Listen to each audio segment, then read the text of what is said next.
Settle now. Let your body grow heavy. Wherever you are lying, let the surface beneath you take all of your weight. You don't have to hold anything up anymore. Not tonight. Breathe in, slowly, and let it leave you even more slowly. There. Again. In and out. Good. I want you to picture a room.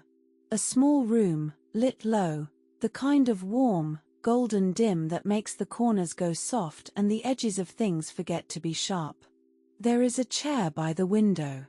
And through the window, a lake. It is night. The water is black and very still, and far off, across the water, a single light is burning. You don't need to know whose it is. Just let it burn there, quietly, for you. And I am sitting across from you. An old man now, with white hair and slow hands, folded in my lap. There is no clock in this room. There is no hurry anywhere in my voice. We have all the time there is. You came here to rest. So rest. But let me sit with you a while, and let me tell you a little about the house you live in. Because you live in a house. We all do. Not the house of brick and roof, the other one. The house of yourself. And you know its rooms well. The bright front room where you greet people. The kitchen, warm, where you are kind. The study where you are clever.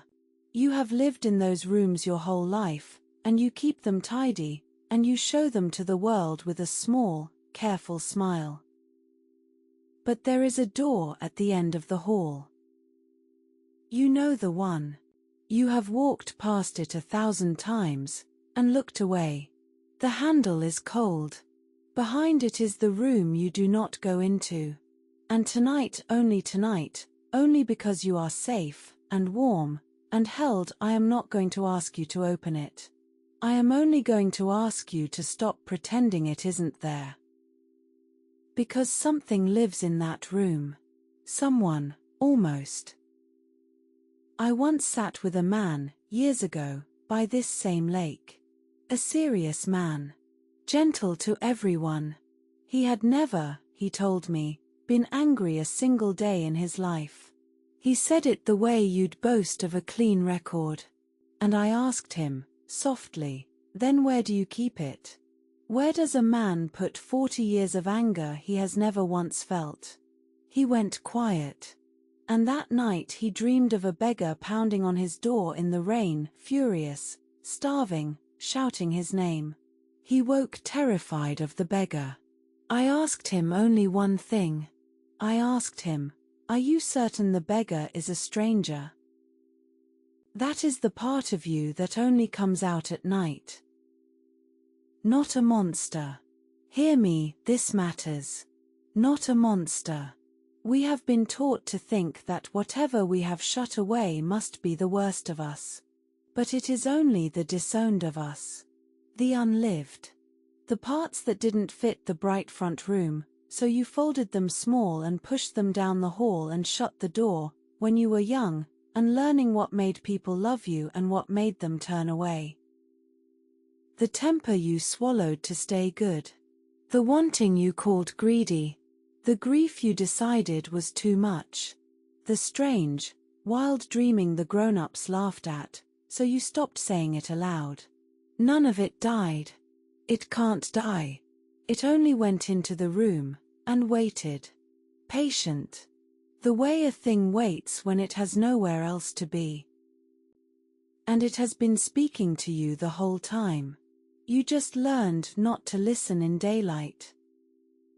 But at night, at night the house goes dark, and the careful one who guards the hallway finally falls asleep. And the door at the end of the hall drifts open, and out it comes into your dreams, wearing 100 faces. The stranger who chases you, the figure you can't quite see, the flooded room, the animal at the edge of the firelight, the old house with one more floor than you remembered, full of rooms you somehow own but have never entered. These are not nonsense. They are not random sparks. They are letters. Letters from the one down the hall, in the only language it is allowed to use, written in image and feeling, and that strange dream logic where everything is exactly what it is and also something more. So let me offer you something. Not a task. Not homework.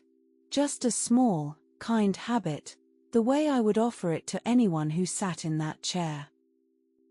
Keep something by your bed. Paper and a pen. And in the morning, before the day rushes in and washes it all away, write down whatever scrap remains. Even one image. The dog. The stairs. The water. You don't have to understand it.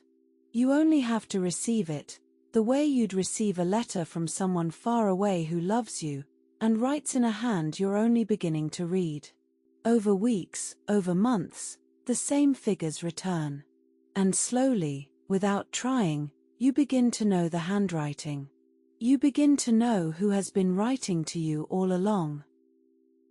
And it is you. It was always you. There is something even gentler you can do, and I want to teach it to you now, while you are soft and unguarded and the lake is still. The next time a figure comes to you in a dream, don't run. I know the instinct. The heart pounds, the legs won't move, you wake gasping. But the running is the whole trouble. You have been running down that hall your entire life. So this once, turn, and look at it. And ask it, simply, what do you want? What are you carrying? What have you been trying to give me, all this time, that I keep slamming the door on? And then, this is the strange and beautiful part, let it answer. Let it speak in your mind, in its own voice, not yours. Let the conversation unfold as if it were real, because in the only place that matters, it is. You are not making it up. You are letting yourself finally hear what you already, somewhere, know. I have watched people weep at what the figure says. Because it is so rarely cruel. It is so often only tired, only lonely, only asking, at last, to be let back into the house. That is how the room down the hall stops being a prison, and becomes a room again. Just a room, in a house, that is yours. You see, I never believed the work of a life was to become good.